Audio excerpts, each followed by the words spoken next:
Boa noite, caros alunos de Logística, segundo período noite da Unibra. Iremos começar hoje nossa aula falando sobre processos de integração. Processos de integração nada mais são do que fases para se chegar à consolidação de um bloco econômico. E o que seria o bloco econômico? É a união de dois ou mais países para o estabelecimento de acordos econômicos e comerciais que beneficiam mutuamente. Exemplo, a LAD, Associação Latino-Americana de Integração, e o Mercosul, Mercado Comum do Sul. Os processos de integração têm como consequência diminuição de obstáculos, mediante os quais vários países tentam formar um único mercado de maiores dimensões para seus produtos, como é o caso do Mercosul. A integração inicia-se pela redução de tarifas de importação e outras barreiras, seja quantitativas, e termina com a criação de uma moeda única e a unificação política e econômica. Os processos de integração são, em regra, sequenciais, ou seja, passam por essas fases, partindo da mais simples, resultantes de acordos bi- ou multilaterais, a soluções de integração total, política e econômica entre diversos países. Vamos agora passar para as fases de integração. A primeira fase existente são os acordos preferenciais. Segunda, zonas de livre comércio. Terceira fase, união aduaneira. Quarta fase, mercado comum. Quinta fase, união monetária. Depois, a união política e econômica. E, por fim, integração total ou confederação dos países. Vamos falar uma a uma. Os acordos preferenciais ou preferências aduaneiras são concessão entre países, seja de abolição ou redução de direitos aduaneiros sobre certa mercadoria, não extensivo a terceiro países, ou seja, aquele país que não participa do acordo não terá o benefício da abolição ou redação de direitos aduaneiros. Neste tipo de acordo, que é o início do processo de integração, não é válida a cláusula da nação mais favorecida, que é aquela cláusula que diz que quando um país comercializa com o outro e dá um benefício, como a abolição ou redução dos direitos aduaneiros, teria que automaticamente dar para outro país. Então, essa cláusula não vigora para a questão dos acordos preferenciais, até porque os acordos preferenciais ainda são muito superficiais nas fases. Zonas de livre comércio. Zonas de livre comércio são a abolição agora de todos os direitos aduaneiros e restrições quantitativas ao comércio de mercadoria, ou seja, tanto a abolição dos direitos aduaneiros quanto a abolição das restrições quantitativas ao comércio de mercadoria. No entanto, cada país é livre de manter as suas pautas próprias e as restrições quantitativas que entender em relação a países terceiros. Então, se eu abro o meu porto para a China, eu vou determinar o limite quantitativo dos produtos que podem entrar ou não. Depende do país. Mas na zona de livre comércio eu vou ter essa liberalidade. Muitas vezes o que é que ocorre? Um país não está no acordo de zona de livre comércio, mas tenta entrar por outro país. De que maneira? Fazendo um acordo com aquele país que pertence à zona de livre comércio e assim ter as abolições e a abolição das restrições, vendendo os produtos desse outro país que não está dentro do acordo de zona de livre comércio. Por exemplo, se pretende entrar no país A e este possui uma pauta aduaneira pouco sugestiva, ou seja, pouco interessante, boicota a política de proteção desse país entrando na zona de livre comércio do país A, através de um dos parceiros que seja de um dos países que tem com o país A o acordo de zona de livre comércio. Fases de processo de integração.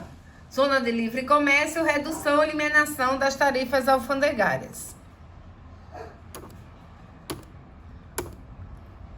União aduaneira, existência de um só território aduaneiro, formado pelos países integrantes, de modo que os direitos aduaneiros e demais regulamentos comerciais restritos sejam eliminados e cada um dos membros aplique ao comércio com os demais países tarifas e regulamentos comerciais idênticos.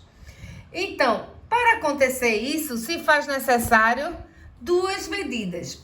A primeira medida é a supressão imediata ou gradual das barreiras tarifárias e comerciais à circulação de mercadorias entre países que a constituem.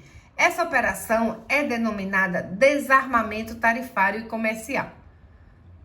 A segunda medida diz respeito ao estabelecimento de uma tarifa externa comum ante países terceiros. Esse principal elemento é o elemento diferenciador da União Aduaneira perante a Zona de Livre Comércio, que é a fase anterior. Nos acordos do GATT estabelece que os direitos aduaneiros em uma União Aduaneira não poderão exceder os praticados por seus membros à época do estabelecimento da União Aduaneira, certo? Então, os direitos estão limitados à época do estabelecimento da União Aduaneira. União Aduaneira, cria-se uma tarifa externa comum, a chamada TEC. Isso acontece aqui no Mercosul. Existe essa TEC entre os países que formam o Mercosul, como o Brasil, a Argentina, o Chile, Paraguai e Uruguai, certo? Então, do mesmo jeito que saindo daqui se paga a mesma tarifa, vindo de lá também vão pagar a mesma tarifa. Então, é um destaque para vocês sempre se ligarem para cada destaque de cada fase. Então, nessa fase, União Aduaneiras, cria-se uma tarifa externa comum.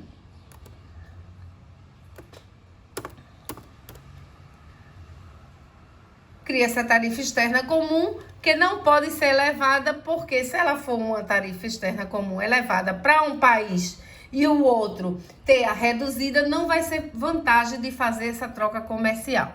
Então, o ideal é que essa tarifa esteja sempre reduzida, para que os países entre si possam lidar com o mesmo valor de tarifa.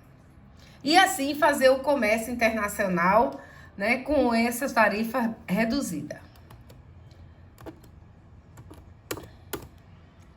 Mercado comum consiste em uma união aduaneira, que é a fase anterior, na qual os participantes se obrigam a implementar livre circulação de pessoas, de bens, mercadorias, serviços, capitais e fatores produtivos, eliminando toda e qualquer forma de discriminação.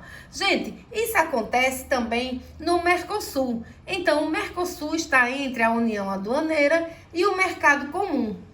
Por quê? Vamos lá, eu quero ir daqui para o Paraguai, certo? E atravesso a Ponte da Amizade apenas com a carteira de identidade, me identificando como brasileira. Não necessito de nenhuma autorização e nenhum passaporte especial para isso.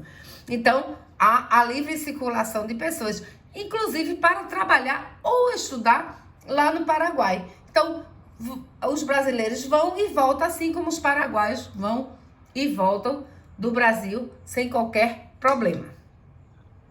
O mercado comum poderá alcançar o estatuto de mercado único. Caso se aperfeiçoe eliminando na totalidade as barreiras físicas, que é a alfândega, técnicas, abrindo os mercados públicos de cada país e harmonizando normas técnicas sobre a qualidade e certificações e as fiscais, né? Harmonizando os impostos.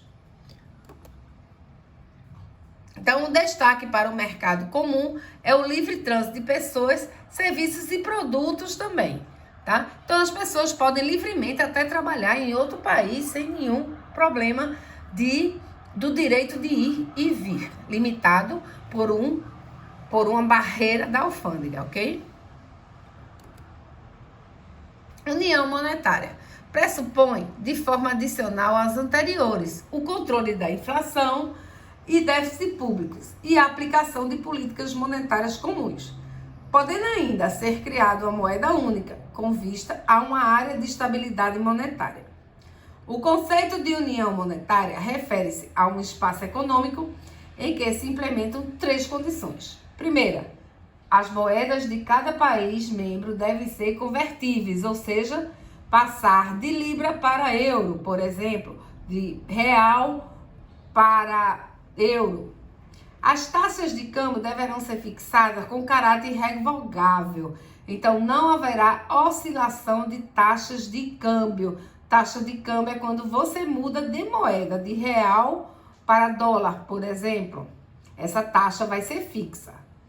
Deverá existir livre circulação de capital, que é isso, o direito de comprar em outro país, moer a moeda e voltar para o Brasil. Isso é circulação de capitais.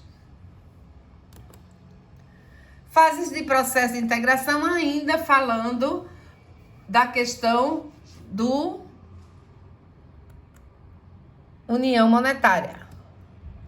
A centralização das políticas monetárias, a constituição de um banco central único e a instauração de uma moeda única são elementos que conduzem a uma maior integração e permitem aproveitar ao máximo as vantagens da união monetária.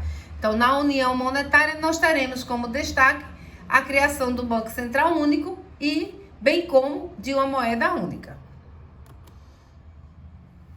União política e econômica é entendida como um mercado único, no qual bens, serviços, capitais e pessoas podem circular livremente, no qual se realiza uma série de políticas comuns. Gente, essas políticas comuns não é politicagem aí dos políticos, não.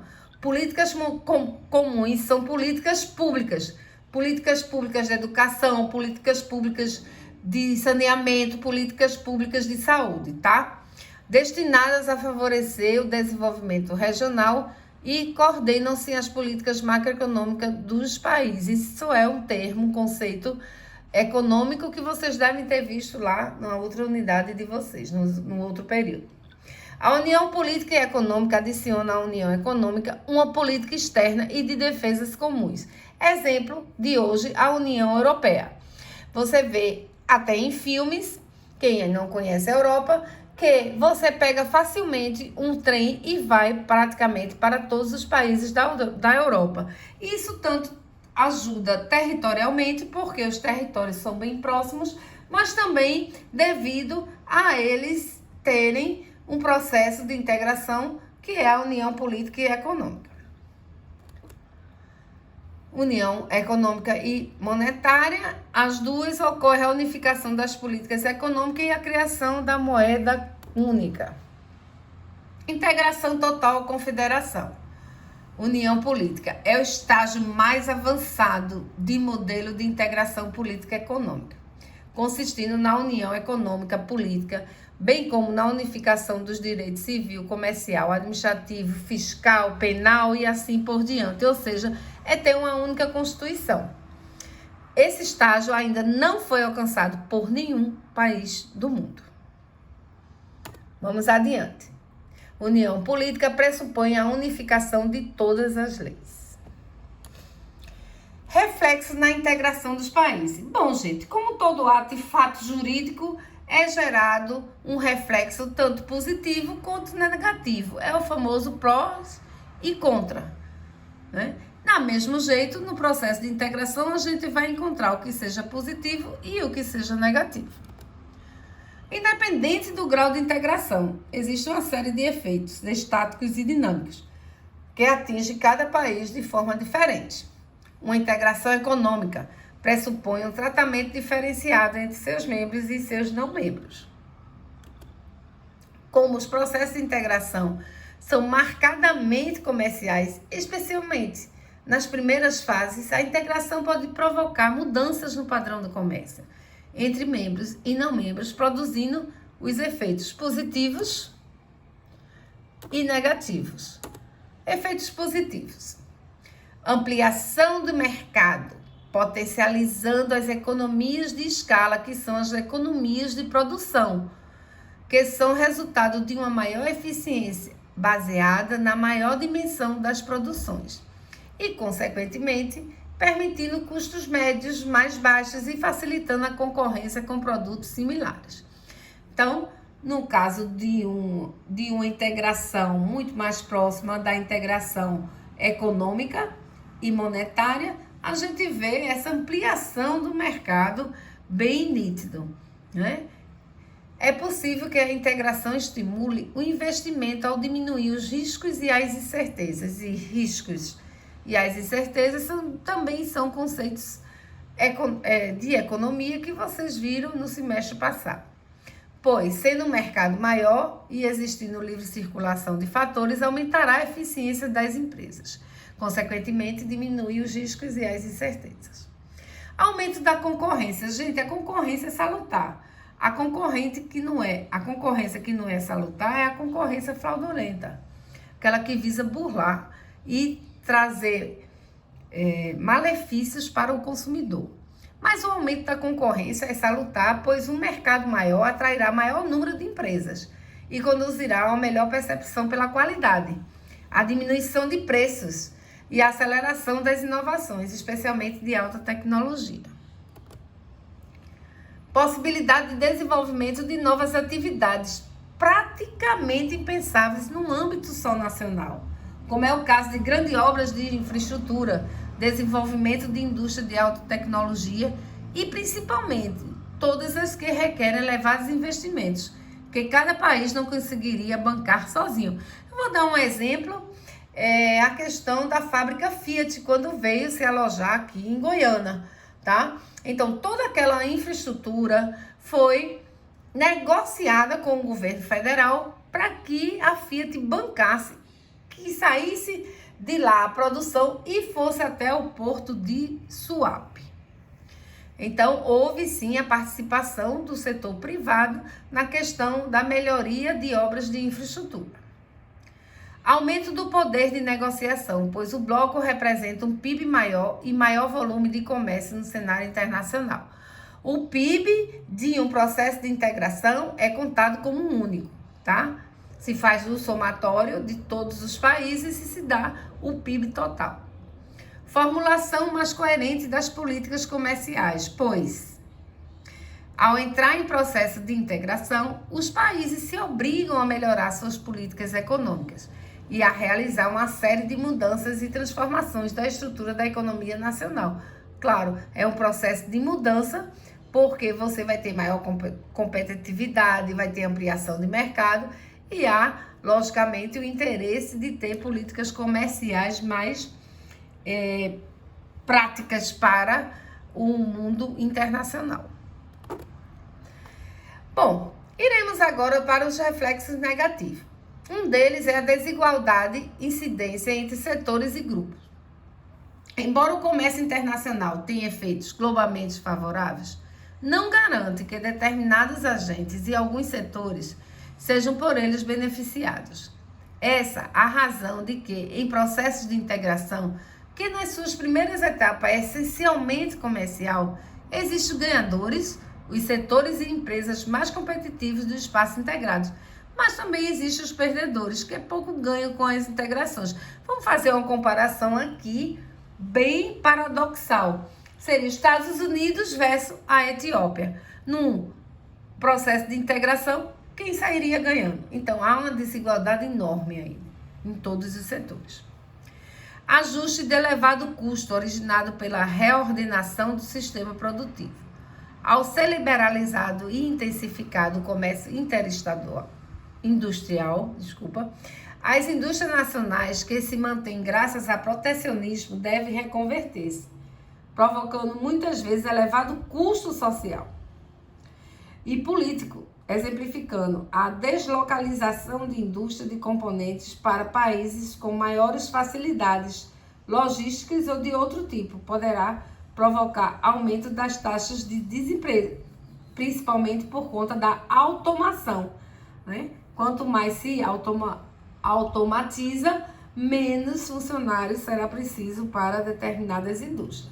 Então tem que ter cuidado, tem que ter uma balança para equilibrar o que é positivo e o que é negativo dentro de um processo de integração.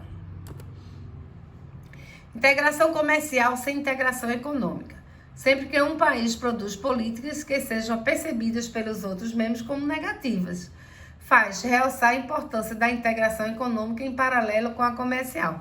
Não adianta sair daqui o ministro do Comércio Exterior e lá negociar a nível comercialmente com o país e quando chegar aqui ver uma economia totalmente diferente e imposta por qualquer outro governante que esteja na liderança. Então tem que haver essa integração para haver sucesso. Tentativa de adoção de estratégias mais agressivas ou protecionistas nas negociações internacionais, como no caso da União Europeia, nas negociações com os Estados Unidos, sobre temas como agricultura ou telecomunicações. Aí, gente, é a guerra de dois grandes países desenvolvidos, né? A União Europeia versus Estados Unidos. O que é que acontece? Cada um, vou usar um termo bem corriqueiro, cada um puxa a sardinha para seu lado. Não há um entendimento. E a perda parcial de soberania, ao ser exigidas maior harmonização e coordenação entre as políticas econômicas nacionais. São impostas restrições ditadas pelos países com maior peso no grupo. Ou seja, eu vou dar um mesmo exemplo entre Estados Unidos e Etiópia. Etiópia praticamente não tem vez, não tem voz perante os Estados Unidos e vai prevalecer o que o maior país diz, né? Então, há uma perda da soberania a partir do momento parcial, a partir do momento em que a Etiópia cede para os anseios dos Estados Unidos, tá? Então, gente, esses são os processos negativos. Eu vou iniciar agora os dois processos de integração mais conhecidos para a gente, que é o ALAD e o Mercosul. E após isso, a gente vai fazer exercício, ok?